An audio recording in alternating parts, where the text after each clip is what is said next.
ছাড়া আমাদের উপায় নাই। আপনাদেরকে বলে বোঝানো যায় না, কারণ যে বলতেছে সে নিজে অনেক কিছু বোঝে না। আর আসলে নিজের বুঝটা নিজেকেই বুঝতে হয়, ঠিক না?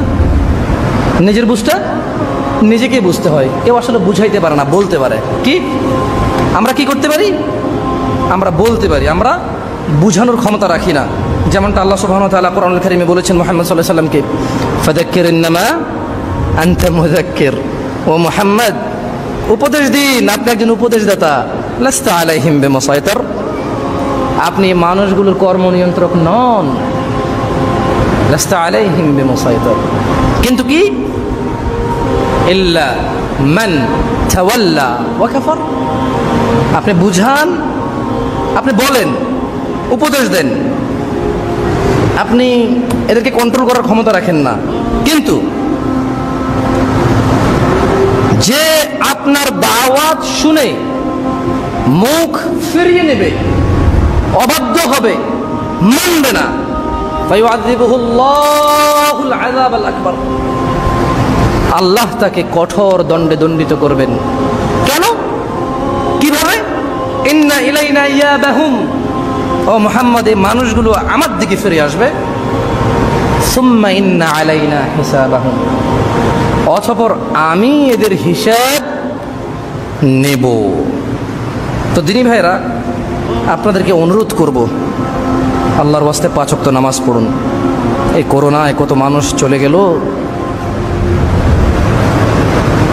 জ্বর, সর্দি, কাশি, ডায়রিয়া, ম্যালেরিয়া, যক্ষা, টাইফয়েড, ক্যান্সার, আলসার, কত মানুষ অসুস্থ থাকা অবস্থায় মারা যায়, অ্যাক্সিডেন্টে মারা যায়, শুয়ে থাকা অবস্থায় মারা যায়।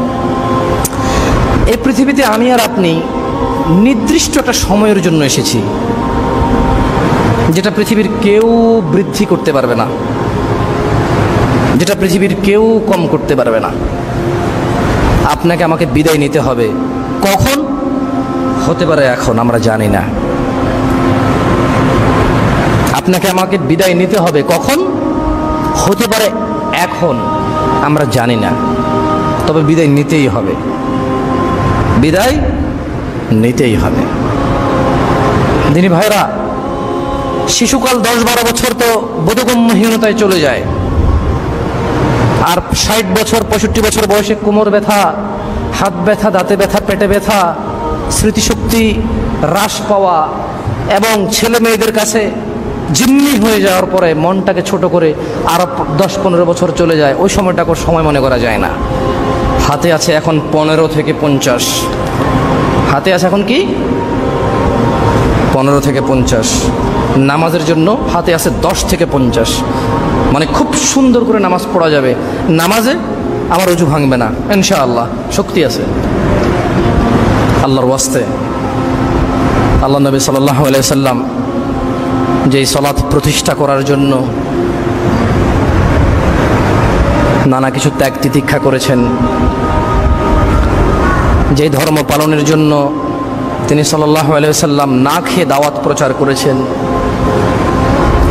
যে ধর্ম প্রচারের জন্য তিনি সাল্লাল্লাহু আলাইহি ওয়াসাল্লাম সুন্দরী মহিলাটাকে গ্রহণ করেনি, যে ধর্ম প্রচারের জন্য তিনি সাল্লাল্লাহু আলাইহি ওয়াসাল্লাম আরবের সবচাইতে ধনী মানুষ হতে চায়নি, যে ধর্ম প্রচারের জন্য তিনি সাল্লাল্লাহু আলাইহি ওয়াসাল্লাম আরবের নেতৃত্ব নিতে চাননি, সেই ধর্ম আমরা মানতে হবে।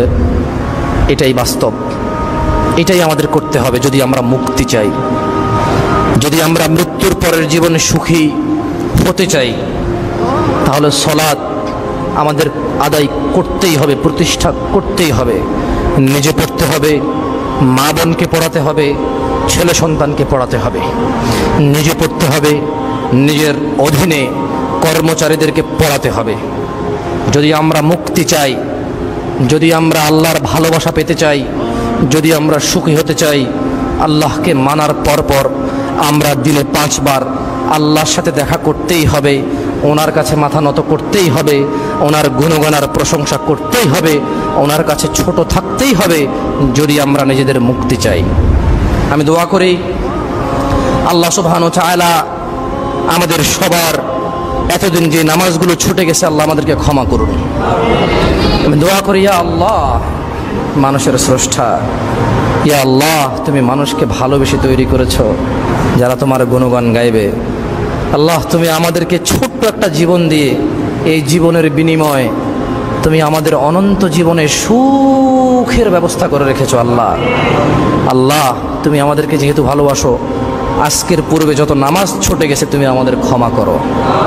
ইয়া আল্লাহ, আজকের পূর্বে যত ভুল ভ্রান্তি হয়েছে তুমি আমাদের ক্ষমা করো। আল্লাহ, তুমি আমাদেরকে 5 ওয়াক্ত নামাজই করে দাও। তুমি সক্ষম, তুমি পারো। আল্লাহ তুমিই পারো। আল্লাহ তুমিই পারো এই জং ধরা হৃদয়, এই অপরাধে কালো কুলস এই হৃদয়টাকে সুন্দর করে পরিষ্কার করে নরম তোমার মুখী করে দিতে তুমিই পারো, তুমি সক্ষম। আল্লাহ তুমি আমাদেরকে নামাজি করো। আল্লাহ, তুমি যে জান্নাত মানুষের জন্য তৈরি করেছো, আল্লাহ আমাকে তুমি মানুষ হিসেবে তৈরি করেছো, তোমার প্রশংসা। আল্লাহ, তুমি মানুষের জন্য যে জান্নাত তৈরি করেছো, আল্লাহ তুমি তা থেকে আমাকে মাহরুম করিও না। আল্লাহ, তুমি তোমার জান্নাত থেকে আমাকে বঞ্চিত করিও না। আল্লাহ, যেভাবে আমল করলে জান্নাতি হওয়া যায় তুমি আমাকে সেভাবে আমল করাও। আল্লাহ তুমি সক্ষম, তুমি পারো। আমাদের দিনী ভাইদের মধ্যে কিছু লোকে বলেছিল তাদের মা খুব অসুস্থ, একজন দিনী ভাইয়ের। আল্লাহ ওনার মাকে সুস্থ করে দিন। আল্লাহ আমাদের প্রত্যেকের মাকে সুস্থ রাখুন। আল্লাহ আমাদের প্রত্যেকের মাকে সুস্থ রাখুন। ইয়া আল্লাহ, তুমি আমাদের মাকে সুস্থ রাখো। ইয়া আল্লাহ, আমাদের মধ্যে যাদের মা অসুস্থ আছে তুমি তাদেরকে সুস্থ করে দাও। আল্লাহ, জীবদ্দশায় বেঁচে থাকা অবস্থায় সারা জীবন যাতে তোমাকে ডাকতে পারে আর মাকে ডাকতে পারে সেই তৌফিক দাও। আল্লাহ আল্লাহ, আমার মাকে, আমার মুসল্লিদের মাকে হায়াতে তৈয়বা দান করো। আল্লাহ আল্লাহ, মায়ের সাথে যে বেয়াদবি, যে কর্কশ ভাষায় কথা বলি, আল্লাহ ক্ষমা করো। আল্লাহ, মায়ের কাছে ক্ষমা চাওয়ার তৌফিক দান করো। আল্লাহ, মা যে মা, কোরআনে তুমি তার যে গুরুত্ব দিয়েছো সেই গুরুত্ব আমার হৃদয়ে দিয়ে দাও। আল্লাহ, আমি যাতে মাকে মা মনে করতে পারি।